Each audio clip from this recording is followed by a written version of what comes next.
So I'm taking a break today, sitting out here under the big oak tree with a couple of my buddies. And what we're going to do is talk about the second question that's ignored in the Hamas Israel War. And that's one of methodology, force size, weaponry, tactics, and strategy. So basically what you have is three armies. One which is Hamas, one which is Hezbollah, and the other is the combined forces that are Iranian based and supplied in the West Bank. Now, if we look at the West Bank forces and we add to them the 1 to 2 million fighters that are moving from Afghanistan, Iraq, and Syria to the Syrian border with Israel, they would be included in the West Bank Army. And that's going to make the West Bank Army one of the largest that Israel would have to face. So when we look at the West Bank Army, it follows the model of primitive infantry. So you have a lot of fighters, some with weapons, some without weapons, some with edge weapons, some with what would be called obsolete or civilian small arms, and then another portion which has the most modern of military weapons. And this fits into the primitive infantry methodology and tactics I've talked about for 14 years here on YouTube. Now, if we look at Hezbollah has the same model. They are a professional army, very well equipped, and they have an overwhelming advantage of rocketry and field artillery. And this would breach and support a massive primitive infantry attack into Israel. And then we have Hamas, which is situated in Gaza. And they serve as a picket or a trigger force. So once that picket is breached, the other two armies would come in. And then from there, it's a question of whether the other countries would come in. If you look at Egypt, you're looking at a 2 million man army. If you look at Turkey, you're looking at 2 million man army. If you look at Syria, Iraq, and Afghanistan, those are very hard to determine because they're currently involved in conflicts. So they could use a large portion of their fighters and army against Israel, but they would either have to have truces or cordons and isolation campaigns to stabilize conflict in their countries.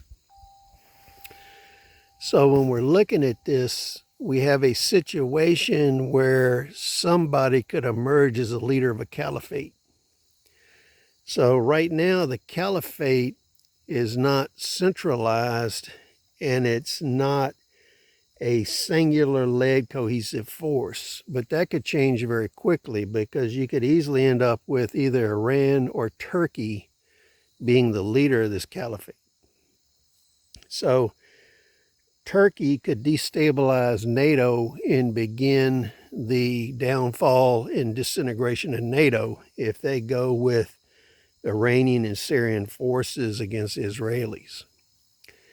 And then you have the massive primitive infantry armies in the United States and Europe that were moved in under migration for the last 30 years. It wasn't just Biden, it was all of them. For the last 30 years, we're actively bringing in or allowing these armies in the United States and in Europe. So most of the caliphate armies would be primitive infantry. You really should go and look at the videos I did on primitive infantry and how it works. because what you're going to learn is you can raise a massive army with a Connex container of machetes and knives. In that army, you don't have to resupply. They don't require ammunition. And if you make breaches into enemy territory and you send in this foot mobile primitive infantry with just very basic weapons, edge weapons, impact weapons, there's very little resupply and they can actually scavenge and live off the land. And that allows them a long-range strike capability that people don't realize. But for the last 14 years, the idea of primitive infantry and their usage has been ignored. The real defense against primitive infantry is defense in depth with improvised and expedient construction methods, building fortifications, roadblocks, access points, bunkers, fences. And when you're looking at SHTF, one thing that people don't consider is how long can you hold out at your compound, your farm, your town until reinforcements arrive. Because if you look at what happened with Hamas in Israel, you look at these kibbutzes, if they had to use primitive infantry methodology and tactics and defended with defense in depth and the construction of fortifications, improvised and expedient, they could have held out long enough for reinforcements to arrive and they wouldn't be dead. Now, when we look at the Israeli army, it's really composed of two groups. In the Israeli army, you have a small cadre of very professional, highly trained soldiers. Then you have reserve components, and there's a lot of question as to how much training, what shape their equipment is in, and the capability they have. Because the last big war was the 73 war. The rest of them have been incursion operations, nothing of the scale of what they're looking at today. So even in Israel, you have a lot of people that have been sounding alarm that the military reserve forces were not being trained well enough. They weren't participating in enough call-ups and practice operations, equipment, and weapon maintenance. So when we look at Israel, two things are going to happen. One is they're totally dependent on their manpower, and they're vastly outnumbered. Because we've already discussed the fact that there's over 15 or 16 million combatants between the West Bank, Gaza, Hezbollah, Lebanon, Syria, Iran, Iraq, Turkey, Egypt. You could easily be faced with 15 million combatants, and they would range from a professional army all the way to primitive infantry and everything in between. So what that brings to mind is the Israelis would have to strike deep and encircle large groups of these before they moved, or conduct a preemptive strike to destroy as much of it and limit its mobility as much as possible.